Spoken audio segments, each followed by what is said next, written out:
حضرت خفاف بن ایما کی صاحبزادی بیوہ ہو کے آ گئی، بچے ساتھ تھے، سر راہ جناب عمر سے ملی اور مل کے کہنے لگی حضور میں اس صحابی کی بیٹی ہوں جنہوں نے احد والے دن اپنے بیٹے کے ساتھ مل کے معاشرہ کیا تھا، بچے میرے یتیم ہو گئے ہیں، میں بیوہ ہوں۔ حضرت فاروق اعظم رضی اللہ تعالیٰ عنہ نے فہرست نہیں مانگی، خرچے کی ڈیٹیل نہیں مانگی، تم آنا فلانے سے ملنا، پرسوں 9 بجے آ جانا دفتر، یہ کوئی بات نہیں کی۔ حضرت عمر غور سے کھڑے، اس بیٹی کی بات سنی، چھم چھم سیدنا فاروق کی آنکھوں سے آنسو گرے، دوڑ کے گھر گئے، ایک اونٹ نکالا، وہاں سے مال غنیمت کا مال کے بھر کے 2 بوریاں، اور بوریوں میں کیا تھا؟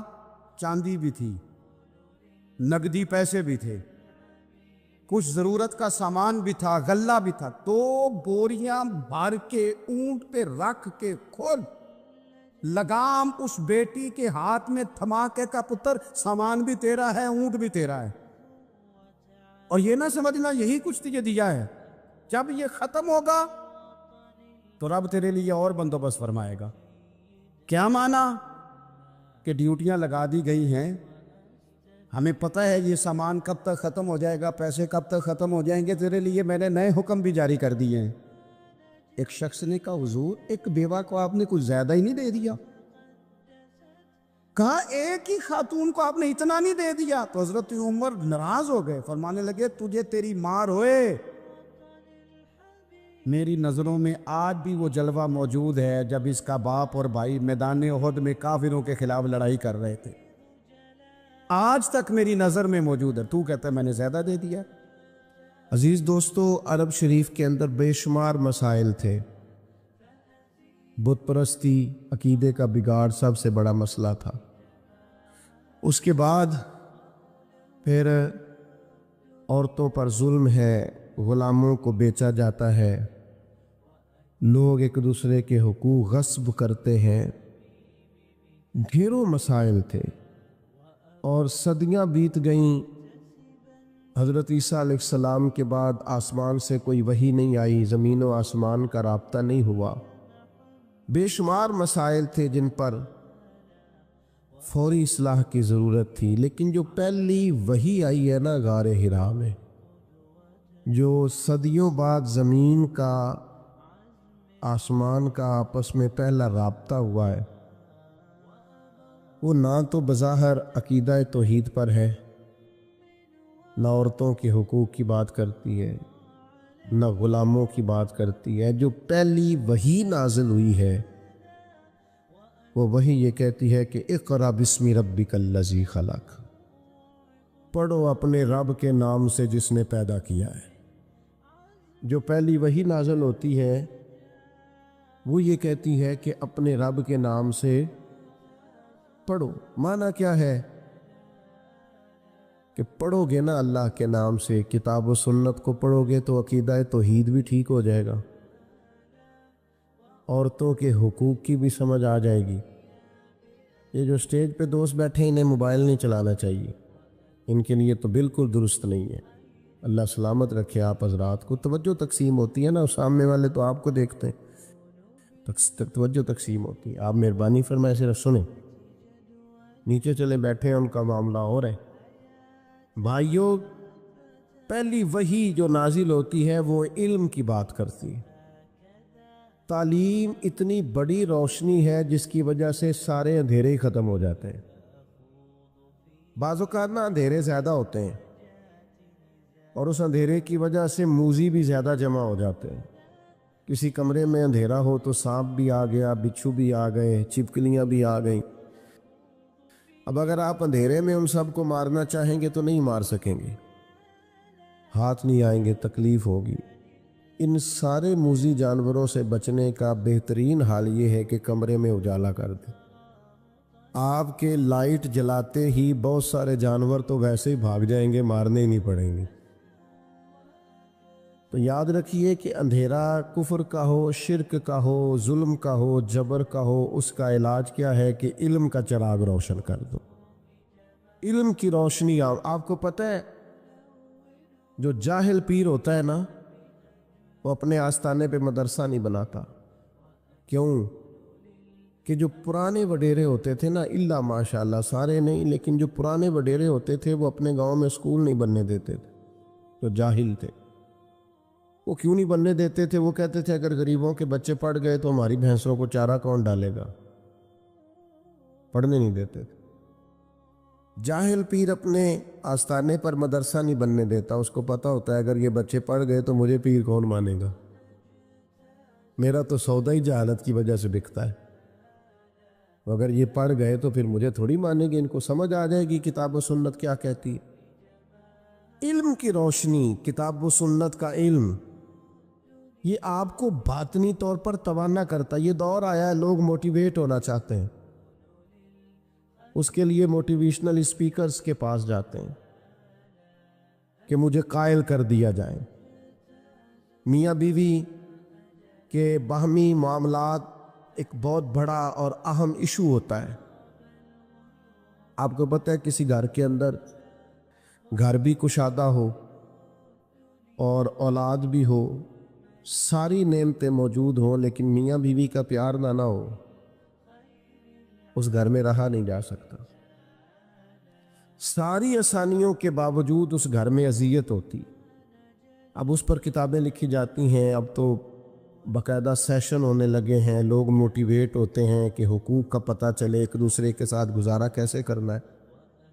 میں کہتا ہوں آپ ساری تعلیمات چھوڑیں، قرآن و سنت سے فیض لیں، آپ کا سینہ روشن کر دے گا۔ ایک جملہ قرآن مجید کا، ہن لباس لکم وانتم لباس لہن، مرد عورت کا لباس ہے، عورت مرد کا لباس ہے۔ یہ ایک جملہ قرآن مجید کا، صرف ایک، مرد عورت کا لباس ہے اور عورت، یہ صرف ایک جملہ سمجھ میں آ جائے نا، آپ کبھی غور کریں تو آپ کو اندازہ ہوگا۔ بڑی باتیں یہاں، بڑے خوبصورت پہلو علماء تفسیر نے چھیڑے ہیں۔ 3 باتیں عرض کرتا ہوں۔ علماء نے لکھا ہے مرد عورت کا لباس ہے۔ یہ دیکھیں کتاب و سنت کے علم کی روشنی کا کیا حال ہے۔ مرد عورت کا لباس ہے اور عورت مرد کا لباس ہے۔ فرماتے ہیں پہلی بات یہ ہے کہ گرمی ہو یا سردی ہو، جسم کو موسم کی شدت سے لباس ہی بچاتا ہے۔ آپ یعنی سخت گرمیوں میں بھی لوگ کہتے ہیں سر پہ کپڑا لے لو تاکہ دھوپ کی تمازت سے بچ سکو۔ گرمی ہو یا سردی ہو، موسم کی شدت سے لباس بچاتا ہے، تو میاں بیوی بھی ایک دوسرے کو حالات کی شدت سے بچاتے ہیں۔ اس رشتے کی خوبصورتی ہے۔ پھر آپ یہ دیکھیں کہ بعض اوقات جسم پر دھبے ہوتے ہیں، عیب ہوتے ہیں، لباس پہن لیں تو سارے چھپ جاتے ہیں۔ معنی کیا ہے؟ میاں بیوی ایک دوسرے کے عیب چھپاتے ہیں۔ پھر انسان کتنا بھی خوبصورت کیوں نہ ہو، بغیر لباس کے خوبصورت نہیں ہوتا۔ اللہ کرے آپ کو سمجھ آئے۔ لوگ یہ نہیں کہتے بندہ اچھا لگ رہا ہے، کہتے ہیں کپڑے کتنے اچھے لگ رہے ہیں، یہ لباس پہننا ہے، اس میں آپ کتنے سجے، کتنے پیارے لگ رہے۔ دین نے کہا میاں بیوی ایک دوسرے کا لباس ہے، مرد بیوی کی وجہ سے سجے گا، عورت خامند کی وجہ سے زینت پائے گی۔ تو قرآن مجید کا جو علم ہے، قرآن مجید کی جو تعلیمات ہیں، کتاب و سنت کے جو ارشادات ہیں، وہ تازہ دم کریں گے۔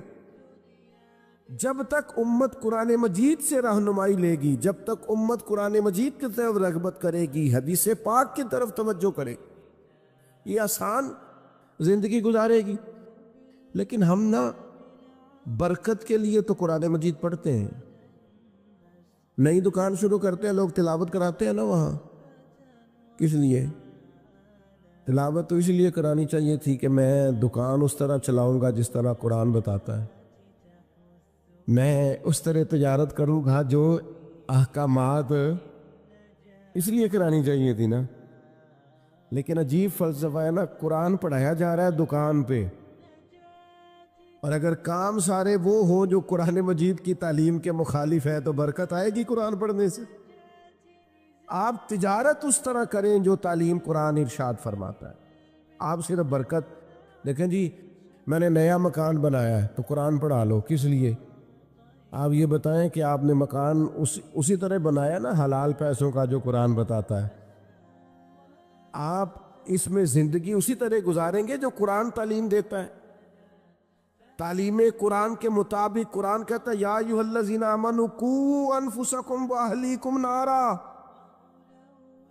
اے ایمان والو خود بھی جہنم سے بچو اور اپنے گھر والوں کو بھی جہنم سے بچاؤ۔ یہ قرآن مجید گھر بتانے کا طریقہ بتاتا ہے کہ کوئی ایسا کام نہ کرنا جو دوزخ میں لے جائے، تم نے خود بھی بچنا ہے۔ حضرت عمر رضی اللہ تعالیٰ عنہ نے یہ آیت نازل ہوئی تو نبی کریم علیہ السلام سے پوچھا یا رسول اللہ اس کا معنی کیا ہے؟ خود بھی دوزخ سے بچو اور اپنے گھر والوں کو بھی بچاؤ، اس کا کیا معنی ہے؟ تو نبی پاک علیہ السلام نے فرمایا عمر اس کا معنی یہ ہے کہ جن چیزوں کا اللہ رسول تمہیں حکم دیتے ہیں تم اپنے گھر والوں کو ان چیزوں کا حکم دو، اور جن چیزوں سے رب رسول تمہیں منع کرتے ہیں تم اپنے گھر والوں کو ان چیزوں سے منع کرو۔ مطلب کیا ہوا کہ گھر اس طرح چلاؤ جو دین کہتا ہے، اپنے گھر کے اندر نظام وہ نافذ کرو جو قرآن و حدیث کا نظام ہے، جو قرآن و سنت کا پیغام ہے، لیکن لوگ تلاوت کرائیں گے گھر میں برکت کے لیے۔ قرآن کے مطابق گھر چلانے کی کوشش ہے۔ صحابہ کا یہ طریقہ تھا کہ قرآن و سنت کا جو حکم انہیں ملتا تھا اس پر عمل کرتے تھے۔ ہمارے ہاں بڑی برکت ہوتی ہے ماشاءاللہ جی، تلاوت ہو جائے پہلے، اللہ خیر کرے، سیاسی جلسوں میں بھی پہلے تلاوت ہوتی ہے، بعد میں ترجمہ بھی ہوتا ہے۔ او خدا کے بندے ان سے پوچھ کہ تلاوت اور ترجمے کی حد، اور پتہ نہیں کس بیماری کا نام ہے جمہوریت، اور کس خاص افہیم کا نام لوگوں نے رکھ لیا ہے جمہوریت، نہ کسی جماعت میں ہے نہ کسی جگہ ہے، اور پتہ نہیں اسلام تو کسی جمہوریت کا قائل نہیں، اسلام تو خلافت کا قائل ہے۔ اسلام تو کہتا ہے کہ آپ کو کوئی نیا قانون بنانے کی ضرورت ہی نہیں، قانون تو اللہ رسول نے بنا دیے، آپ نائب بن کے ان کا نفاذ کریں، بات ختم ہو گئی۔ اور لوگ اپنا اپنا چورن بیچتے ہیں، اور قوم کو وہ جس زمانے میں غالباً 97 میں یا 99 میں ایک حکومت بدلی تھی، تو میں صبح صبح ایک جگہ پہ اخبار پڑھ رہا تھا تو ایک بابا جی ناشتہ بیچا کرتے تھے، میں نے ان سے کہا آپ کو پتہ ہے رات کی حکومت بدل گئی؟ کہنا پتر جیڑا مرضی آوے میں تے مزدوری کر کے روٹی کھانی، سانوں تے حکومتاں نہ کدے کو فائدہ نظر، محنت کرتے ہیں تو کھاتے ہیں، کہیں نظر نہیں آتا یہ معاملہ کیا ہے۔ تو بھائی یاد رکھیں گے آپ کہ آپ تلاوتیں تو کرا رہے ہیں اسمبلیوں میں بھی، دیگر جگہوں بھی، یہ بھی بتائیں کہ قرآن کے نظام کے مطابق چلا رہے ہیں نظم کو۔ قرآن مجید حدیث پاک یہ عمل کے لیے ہے۔ ہمارے ہاں جلسے ہوتے ہیں، کتنے گھنٹے کی تقریر ہوئی؟ 3 گھنٹے کی۔ کتنے گھنٹے کی تقریر ہوئی؟ 2 گھنٹے۔ کتنے گھنٹے کی تقریر ہوئی؟ 1.5 گھنٹے کی۔ اب آپ ساری تقریر چھوڑیں، 5 منٹ اس جو تقریر ہے اس میں سے 5 منٹ والی تقریر پہ عمل کریں، جو بتایا گیا اس میں سے 5۔ میں ایک جگہ پہ بیان کے لیے گیا تو گفتگو میں نے کی، میں آ گیا، اگلے سال وہ دوست پھر آگے کہنے لگے پچھلے سال آپ نے 25 منٹ تقریر کی تھی، آیت کی لمبی کیجئے گا۔ میں نے کہا 25 منٹ والی پہ عمل ہو گیا؟ اگر تو 25 منٹ والی پہ عمل ہو گیا تو چلو اس دفعہ 40 منٹ کر لیتے ہیں، لیکن اگر ہم نے قرآن و حدیث کو بھی معاذ اللہ کانوں کے ذائقے کے لیے رکھا ہوا ہے، کیا بات کی، بڑا مزہ آیا ماشاءاللہ، وہ عمل کم کرنا۔ صحابہ کرام نے کتاب و سنت کو لیا تو وہ سمجھتے تھے یہی تعلیمات نجات ہے، جو حکم آیا عمل کیا۔ اللہ نے فرمایا لن تنالوا البر حتی تنفقوا مما تحبون، تم ہرگز بھلائی کو نہیں پہنچو گے جب تک اپنی پیاری چیز خرچ نہ کرو۔ بل اللہ مولاکم، فرمایا بلکہ اللہ تمہارا مولا ہے، وَهُوَ خَيْرُ النَّاصِرِينَ، اور وہ بہترین مددگار ہے۔ وہ جو رب تمہارا مولا ہے وہ بہترین مددگار ہے۔ اور اگر وہ مدد کرے تمہاری، سورہ آل عمران میں آگے جا کے ارشاد فرمایا اگر اللہ مدد کرے تو پھر تم پر کوئی غالب نہیں آ سکتا، اور اگر وہ تمہاری مدد چھوڑ دے تو پھر کوئی تمہاری مدد کر سکتا؟ کوئی مدد نہیں کر سکتا۔ بدر کی جنگ بھی اور فتح مکہ بھی رمضان المبارک میں ہوا ہے۔ میں دونوں پر غور کر رہا تھا تو ایک نیا مضمون میرے ذہن میں آنے لگا۔ بدر کی جو جنگ ہے اس میں بھی ایک عجیب انقلاب آیا ہے کہ 313 نے 1000 سے مقابلہ کیا، اور جن 1000 سے مقابلہ کیا وہ اسلحے سے لیس تھے، اور یہ جو 313 ہیں ان کے پاس 6 زرہیں، 8 تلواریں، چند گھوڑے، لیکن اللہ نے کامیابی دی تو خود رب نے بیان کیا کس طرح دی۔ فرمایا وَلَقَدْ نَصَرَكُمُ اللَّهُ بِبَدْرٍ وَأَنْتُمْ أَذِلَّةٌ۔ وہ کامیابی اس طرح ملی ہے کہ رب نے تمہاری مدد کی تھی، تم تو کمزور تھے، اللہ نے بدر میں تمہاری مدد کی، تم جیت گئے۔ وَلَقَدْ نَصَرَكُمُ اللَّهُ بِبَدْرٍ وَأَنْتُمْ أَذِلَّةٌ، اللہ نے بدر میں تمہاری مدد کی، تم تو کمزور تھے۔ پھر فتح مکہ نصیب ہوئی تو اس میں بھی بہترین منصوبہ بندی نبی پاک علیہ السلام نے فرمائی، بہترین حکمت عملی حضور نے اپنائی، لیکن ہمیں جو اللہ رسول نے بات سمجھائی وہ کیا ہے؟ اذا جاء نصر اللہ والفتح، فرمایا جب اللہ کی مدد آئی اور فتح نصیب ہو گئی۔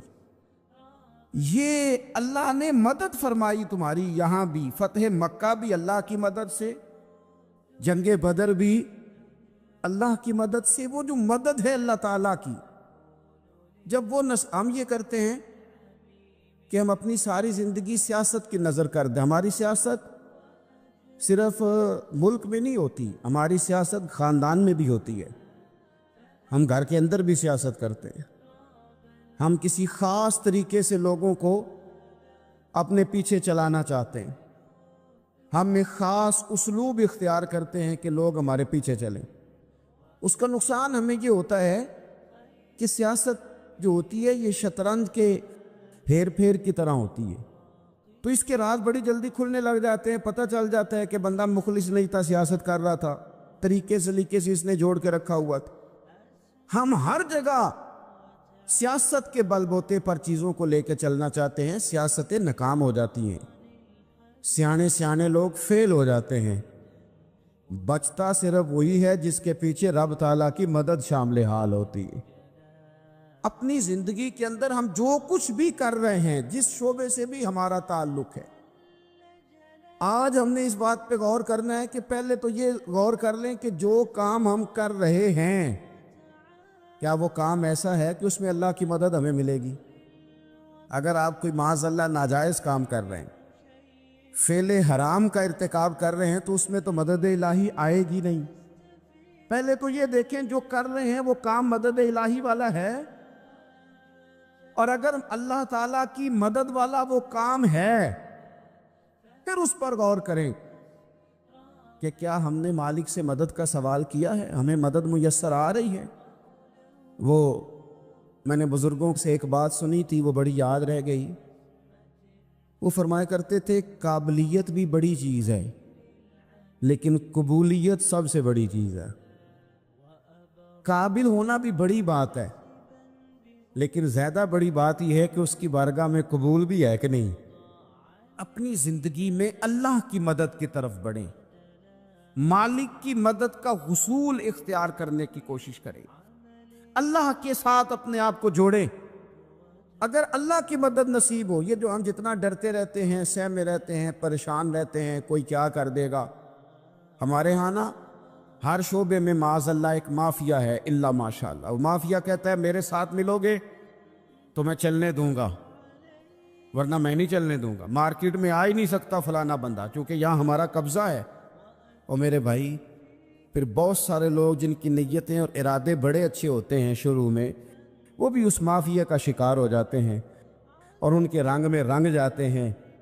یاد رکھنا، کسی شخص کی بلیک میلنگ کا کبھی شکار نہ ہونا، کبھی کسی کی میٹھی اور مسجع مکفہ باتوں کا شکار نہ ہونا، کوئی کیا کر سکتا ہے اگر اللہ مددگار ہو تو؟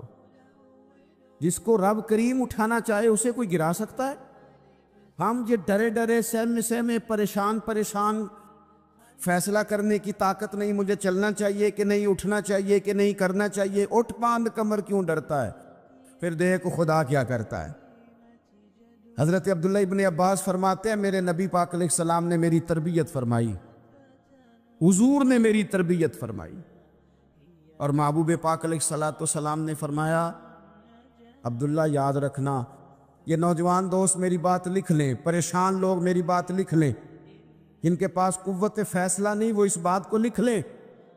حضرت عبداللہ ابن عباس فرماتے ہیں میرے نبی پاک علیہ السلام نے مجھ سے فرمایا تھا عبداللہ سن، اگر ساری دنیا مل کے تیرا کوئی نفع کرنا چاہے کر نہیں سکتی جب تک میرے رب کی رضا نہ ہو، اور فرمایا ساری دنیا مل کے تیرا کچھ بگاڑنا چاہے تو عبداللہ بگاڑ نہیں سکتی جب تک رب کریم کی حکمت کا تقاضا نہ ہو۔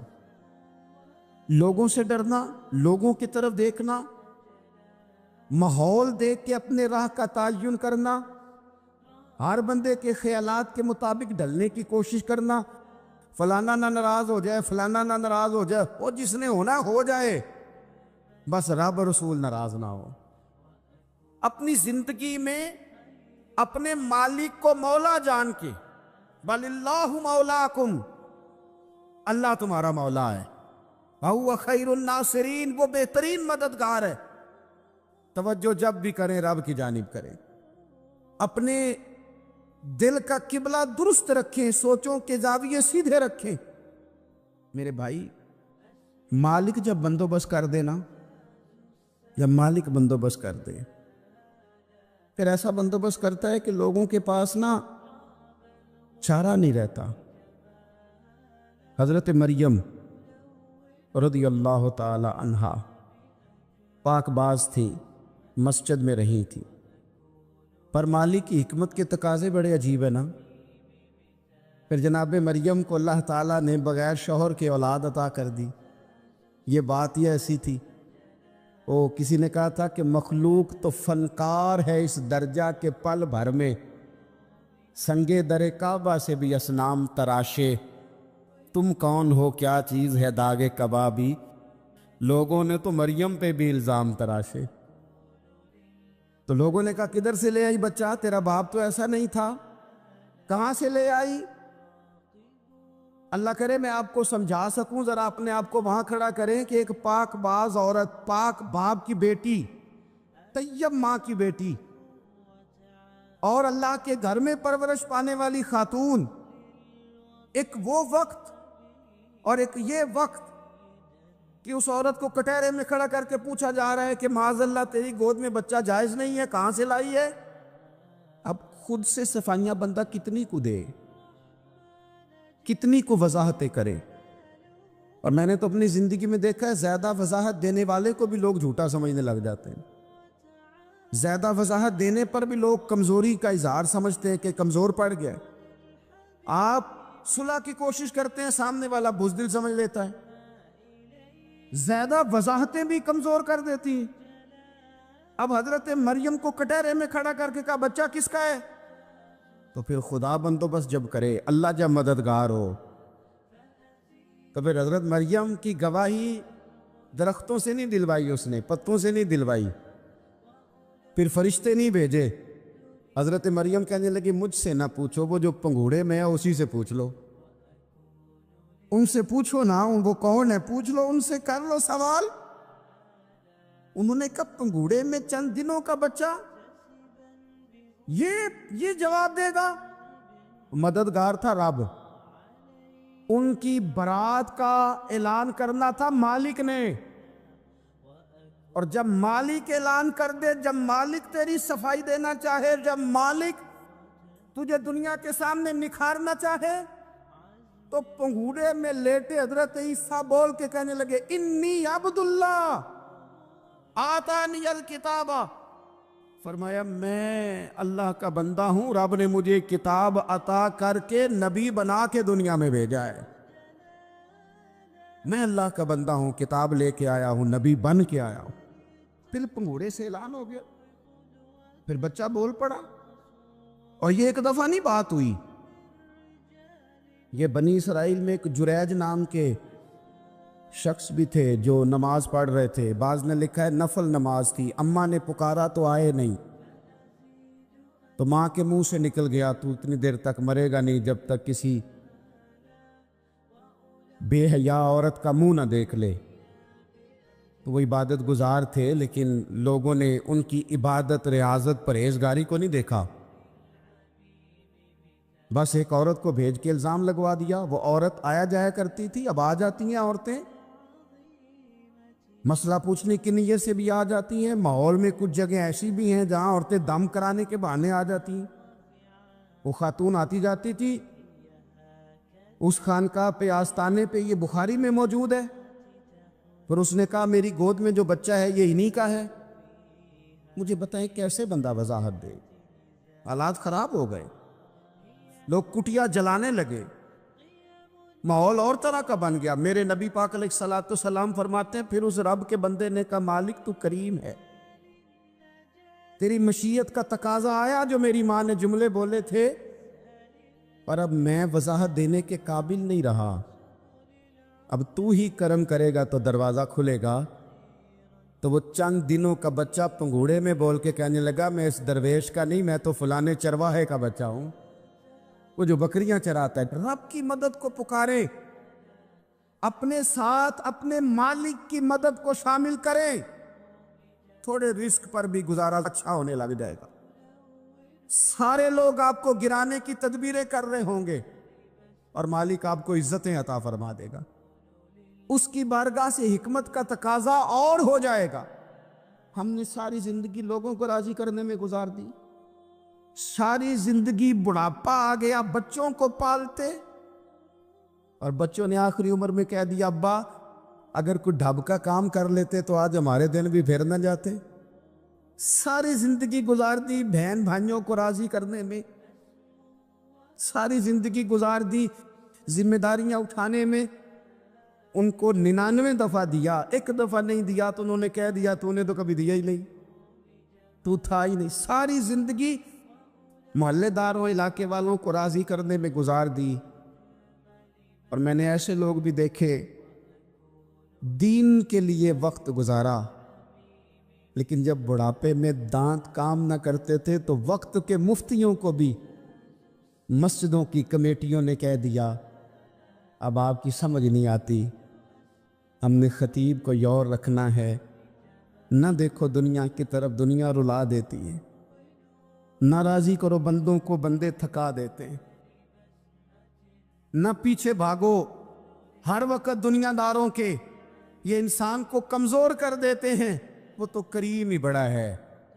2 آنسو زمین پر بعد میں گرتے ہیں، بندے کے گناہ سارے پہلے معاف فرما دیتا ہے۔ اللہ کی مدد کا حصول، اپنے مالک کی مدد کی طرف بڑھنا، آپ کو بدر کی جنگ بھی یہی درس دے گی، آپ کو احد کا میدان بھی یہی سبق دے گا، فتح مکہ بھی یہی سبق دے گا۔ میرے دوستو، جب رب مدد فرمائے، جب اللہ مددگار بنے، دوستوں سے ایک بات اکثر کرتا ہوں، میں کہتا ہوں کہ جتنے درد سے آپ امیر کو اپنی کہانی سناتے ہیں نا، اور جس طرح آپ کے آنسو بات کرنے سے پہلے گر جاتے ہیں کہ غریب ہیں، بچیاں ہیں، کاروبار میں، او میرے سنگیو، اس سے آدھے آنسو اپنے رب کی بارگاہ میں بکھیرو، اس کے حضور عرض گزار ہو جاؤ، اس سے طلب کرو۔ ایک وقت انسان پر زندگی میں ایسا آتا ہے کہ اسے یوں محسوس ہوتا ہے کہ میرا سایہ بھی ذرا سا پیچھے ہٹ گیا ہے، اسے یوں لگتا ہے کہ میں کسی سہارے پہ ہاتھ ڈالتا ہوں تو وہ بھاگ جاتا ہے مجھ سے،